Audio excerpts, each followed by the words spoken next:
Boa noite a todos. É com muita alegria que nós estamos aqui nessa antevéspera de Ano Novo. E que, nesses instantes de conversa, nós possamos renovar os nossos pensamentos, fortalecer a nossa fé em Jesus, para que consigamos transformar as nossas atitudes. Hoje nós vamos conversar sobre um tema muito em voga ultimamente, que é a depressão. Mas nós vamos realçar também a visão espírita da depressão, enxergando a depressão não só como uma doença do nosso corpo físico, mas como uma doença também da nossa alma. Primeiro, nós precisamos entender o que é depressão. Tristeza é sinônimo de depressão? Tristeza é um estado de desânimo, de angústia, de aflição. Só que a tristeza, ela é passageira. Da mesma forma que ela vem, ela vai embora. Já a depressão é quando nós agasalhamos essa tristeza e não permitimos que ela vá embora. E nós vamos segurando esse sentimento dentro de nós e ela passa a nos acompanhar por meses ou às vezes até anos. Então, a primeira distinção que nós precisamos fazer é que nem todo sentimento de tristeza significa que a pessoa está com depressão, porque a tristeza ela é passageira e a depressão, ela é duradoura. E nós também podemos identificar a depressão por algumas características. Uma das características da depressão é a persistência, ou seja, é um processo continuado, duradouro. Os estados emocionais da pessoa, eles não retrocedem, ela fica sempre naquele estado de tristeza, de apatia, de desânimo, de falta de fé em si mesma, de fé em Deus, de fé nos outros, com baixa autoestima. Uma outra característica da depressão é a incapacidade, porque a depressão, ela muitas vezes deixa a pessoa incapaz para as atividades normais, para o trabalho, para as atividades domésticas. O que gera muito conflito, desconforto, porque muitas vezes as pessoas que habitam com o depressivo não entendem que às vezes ela, em virtude da doença, não consegue fazer uma atividade. Muitas vezes eles acham que é frescura. E uma outra característica da depressão é que ela é desproporcional. Por quê? Porque todos os sentimentos da depressão, eles são exagerados. Um problema que era para ser pequenininho, ele se torna grande na visão da pessoa depressiva. Esses breves conceitos, porque a literatura médica, mesmo a literatura espírita, traz vastas definições, vastos conceitos, mas que seria impossível nós falarmos em poucos minutos. Mas esses breves conceitos são importantes para nós compreendermos os nossos irmãos que passam por esse problema. Para nós não julgarmos, ou para nós, como dissemos anteriormente, não falarmos que é frescura, que isso não é nada, que a pessoa está fazendo o corpo mole. E também para nós entendermos se algum dia nós viermos a desenvolver a depressão.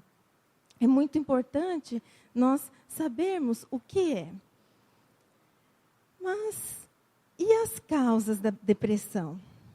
Por que nós sentimos depressão? E antes de tudo, uma outra pergunta que deixa a muitos de nós curiosos. Por que uns sofrem tanto, passam por grandes tragédias, grandes catástrofes, grandes dificuldades, mas essas pessoas continuam perseverantes, continuam sorrindo, continuam com fé em Deus. E outras pessoas que às vezes passam por problemas tão simples, mas logo já entram num estado depressivo. Nós precisamos compreender que cada um de nós está num estágio evolutivo e que cada um é diferente do outro devido às suas experiências nessa vida e em outras vidas. Nós não podemos exigir dos outros atitudes, qualidades, comportamentos que ainda eles não são capazes de nos dar ou de corresponder. E quanto às causas, por que nós sentimos depressão? Por que nós nos deprimimos? Existem várias causas. Nós vamos falar das principais, que são as mais citadas na literatura médica, na literatura espírita. Uma das primeiras causas mais comuns e frequentes são os problemas e dificuldades do dia a dia. Muitas vezes nós perdemos pessoas queridas da nossa família. Nós enfrentamos uma situação financeira difícil. Nós sofremos decepções. Nós sofremos as pressões do dia a dia, doenças na família. Todos esses fatores, eles podem desencadear em nós sentimentos de desânimo, de tristeza, de mágoa, de rancor. Cabe a nós sabermos lidar com essa situação. Não é porque nós passamos por esses problemas que necessariamente nós teremos a depressão. Cabe a nós termos a sabedoria de agir diante do problema. A nossa confiança no Pai, a confiança em Deus, sabendo que nós não estamos sozinhos, que nós não somos órfãos. Isso ajuda muito nós evitarmos a doença. Mas essas dificuldades podem sim ser causa de depressão. Uma outra causa pode ser problemas de obsessão espiritual. A obsessão espiritual, ela vem acompanhada das causas ditas anteriormente, dos problemas. Ela nunca vem como causa primeira da depressão. Nós podemos dizer que a obsessão espiritual seria um agravamento do estado depressivo. E nesse particular, nós devemos destacar que nem sempre o nosso obsessor é um inimigo do passado. Muitas vezes nós podemos atrair a companhia de espíritos menos felizes, de espíritos não superiores, que ainda estão em sofrimento e que se sentem atraídos pelos nossos pensamentos em desequilíbrio. E sentindo atraídos, eles ficam ao nosso lado e nos colocando ideias negativas, reforçando aquele pensamento desequilibrado. E algumas vezes a depressão pode sim ser causada por espíritos obsessores com quem nós contraímos débitos no passado. E eles se afinizam conosco através do nosso sentimento de culpa que trazemos no nosso inconsciente. Porque o nosso sentimento de culpa, ele desorganiza o nosso campo vibratório. E é esse campo vibratório que nos defende do exterior.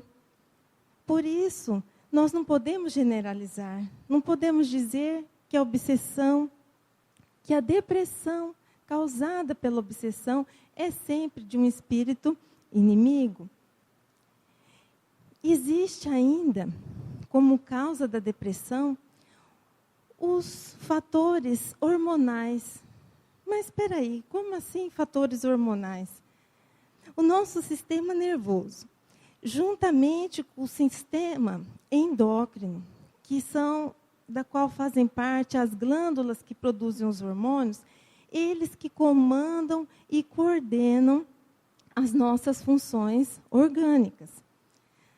Através dos neurônios do nosso cérebro, uma célula se comunica com a outra. E para essa célula se comunicar, ela precisa de uma substância química chamada neurotransmissor. E esse neurotransmissor, que nós podemos citar a serotonina, a dopamina, a noradrenalina, se eles não estiverem nos níveis necessários, eles podem causar a depressão. E qualquer problema que nós tivermos na função hormonal, existem alguns hormônios que estão intimamente ligados à produção desses neurotransmissores. Então, um desequilíbrio hormonal desequilibra a produção do neurotransmissor, que pode causar a depressão. Muitas vezes, alguns remédios, eles afetam a produção de alguns hormônios ligados a esses neurotransmissores. E quando para o remédio, o sintoma se cessa. Então, são várias as causas da depressão e nós não podemos nunca generalizar. Uma outra causa da depressão, os fatores genéticos. Mas como assim? Nós já nascemos predispostos a ser deprimidos?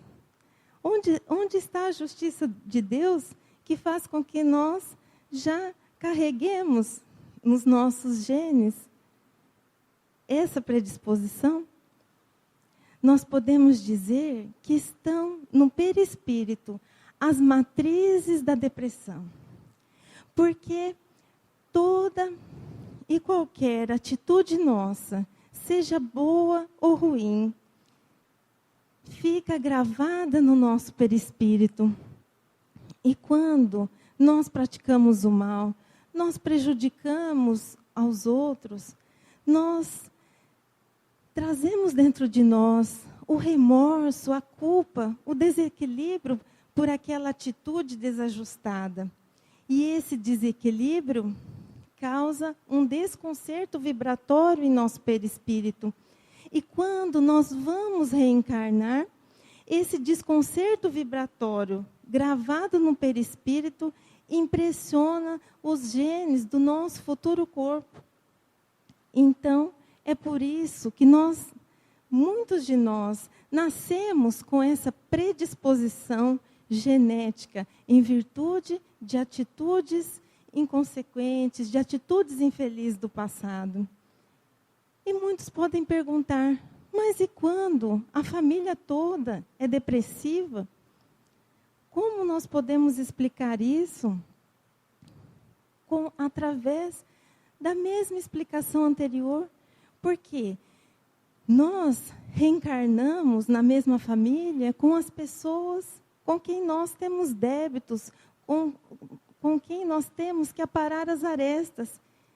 E quem nos garante que no passado não fomos todos cúmplices de ações inadequadas, das quais estamos sofrendo a consequência, e viemos nessa terra para podermos resgatar, para podermos corrigir, podermos ajudar-nos uns aos outros.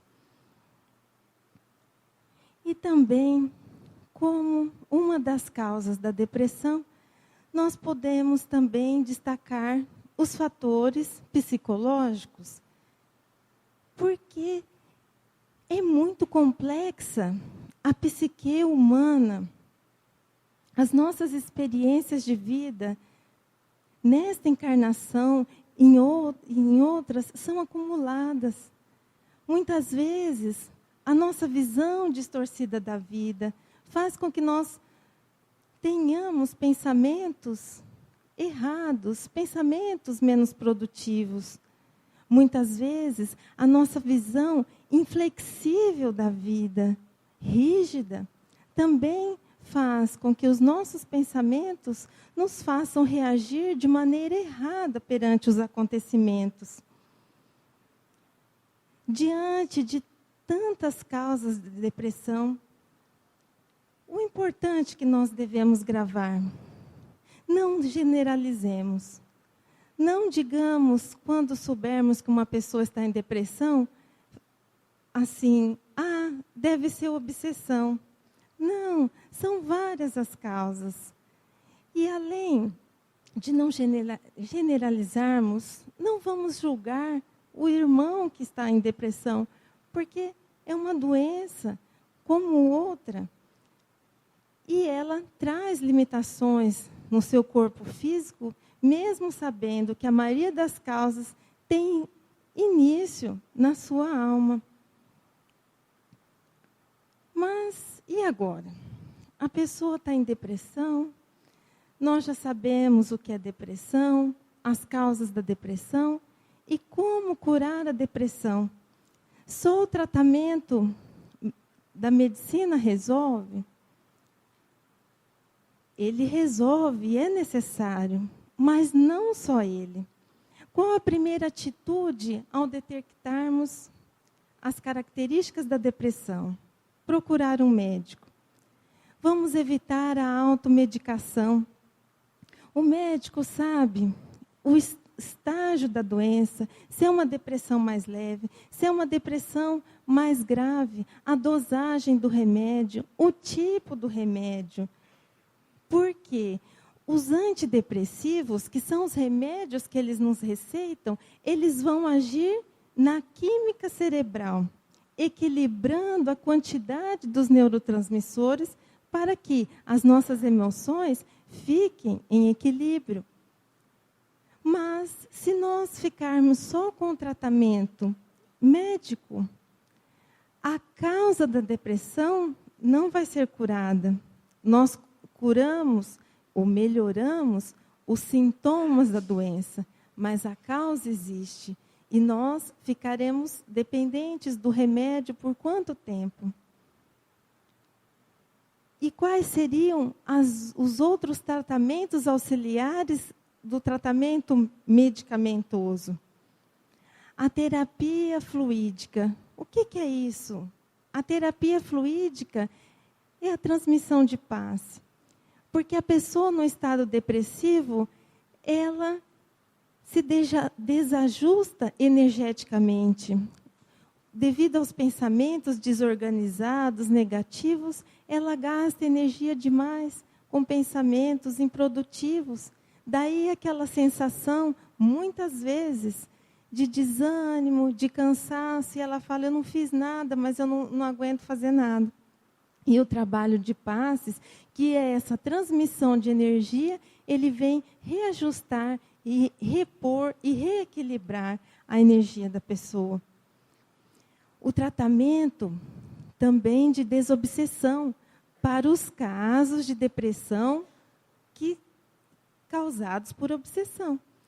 A pessoa procurando a casa espírita, fazendo o tratamento desobsessivo que a casa oferece, mas também a pessoa continuando o tratamento na sua casa, através do estudo, da doutrina, através da prece, através dos bons pensamentos, vigiando os pensamentos, porque não basta ela receber todo o apoio na casa espírita e não se transformar, porque ela tem uma melhora, mas ela não se transformando, os efeitos, os sintomas, a obsessão volta novamente. Uma outra terapia da obsessão é o tratamento psicológico, em alguns casos, porque muitas vezes, quando a depressão é causada por distúrbios psicológicos, é importante também a terapia para ela encontrar o melhor caminho, para ela encontrar a melhor solução diante dos seus problemas. Também existe a terapia da reforma íntima. Por quê? Nós Estamos aqui na Terra para nos transformarmos em pessoas melhores, para evoluirmos, para melhorarmos como pessoas. Mas como eu melhoro como pessoa? Já dizia o filósofo da antiguidade, Sócrates, conhece-te a ti mesmo. Nós precisamos nos conhecer. Nós precisamos saber quais são os nossos pontos fortes, quais são os nossos pontos fracos, no que nós devemos mudar. Santo Agostinho nos diz no Evangelho que na sua última existência sobre a terra, ao fim do dia ele fazia uma análise para saber se as suas atitudes tinham sido boas, se alguém tinha alguma coisa a reclamar dele, se ele tinha feito todo o bem que ele podia. E nós, então, devemos também fazer essa autoanálise. O que nós estamos fazendo da nossa vida, o que nós estamos fazendo com o conhecimento que temos da doutrina espírita, com o conhecimento que adquirimos também nas escolas. Nós estamos sendo úteis para o nosso próximo, para a nossa família, para a nossa comunidade? Porque muitas vezes nós nos deprimimos por causas graves, mas às vezes nós nos deprimimos também, meus queridos, por conta da nossa impaciência. Nós queremos que a coisa aconteça na hora que nós queremos. E se não acontece, nós nos deprimimos. Nós muitas vezes queremos que as coisas sejam do jeito que a gente quer. E se não acontece, nós nos deprimimos.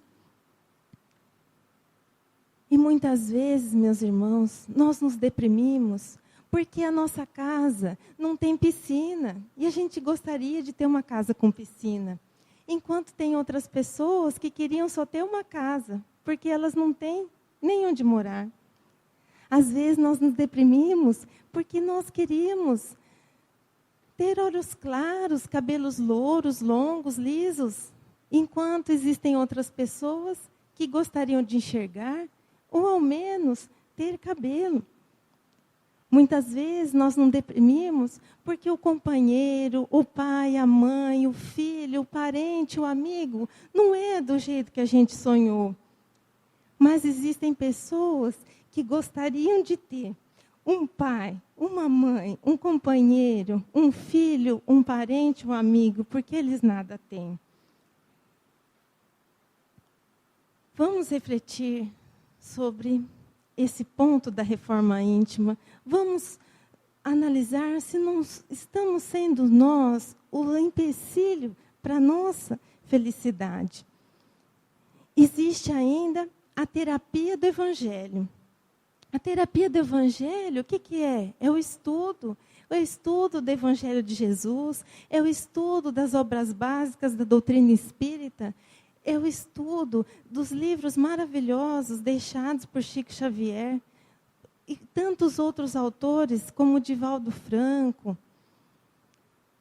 A literatura espírita é vasta e rica.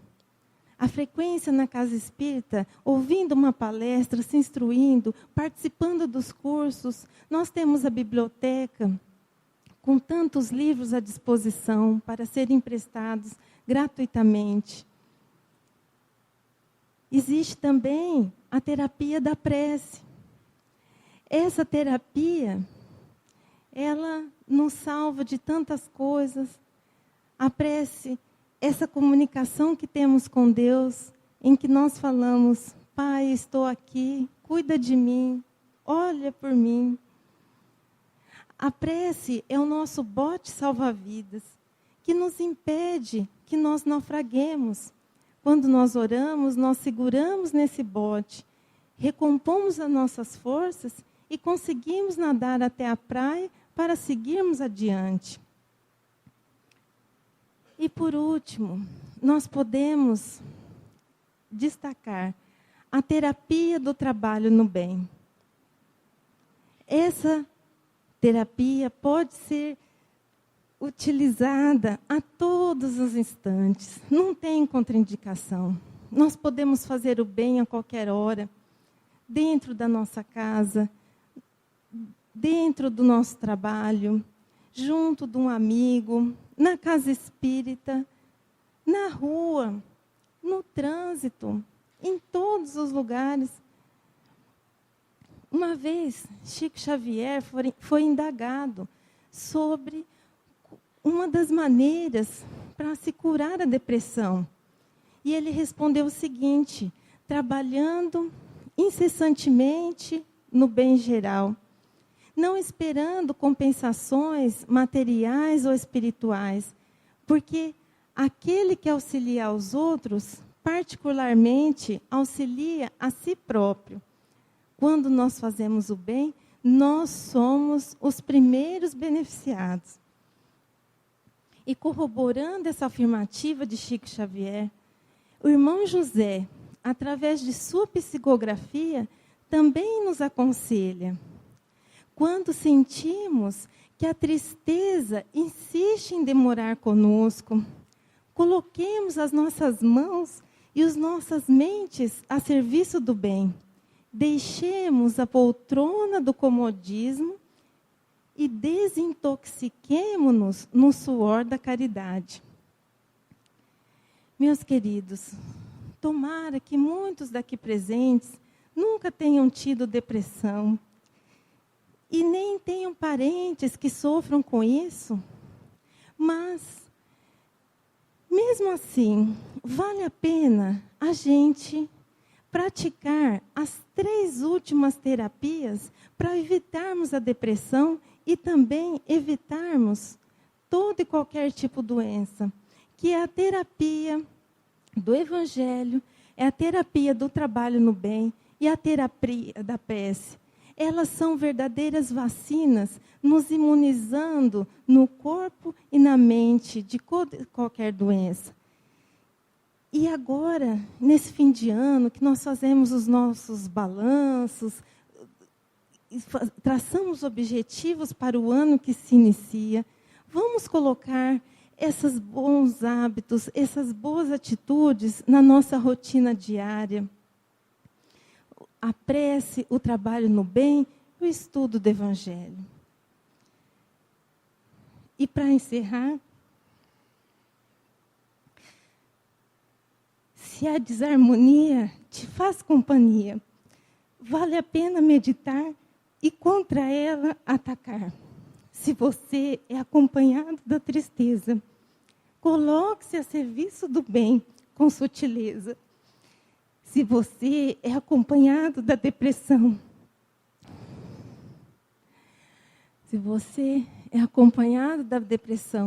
faça o uso de uma dose de oração e de outra de boa ação. Se você é acompanhado da apatia, traga a esperança e a fé para o seu dia a dia. Se você é acompanhado do rancor, pratique o amor, seja com quem for. Lembre que, por maior que seja a tribulação, você sempre pode se libertar do grilhão a que se prende o seu coração. Muita paz a todos, que Jesus abençoe a cada um de nós. Vamos agora seguir a segunda parte do nosso trabalho, que é o trabalho de passes. Vamos nos manter em prece, em oração, em silêncio, e ao final, retorne ao salão para nós fazermos a vibração final.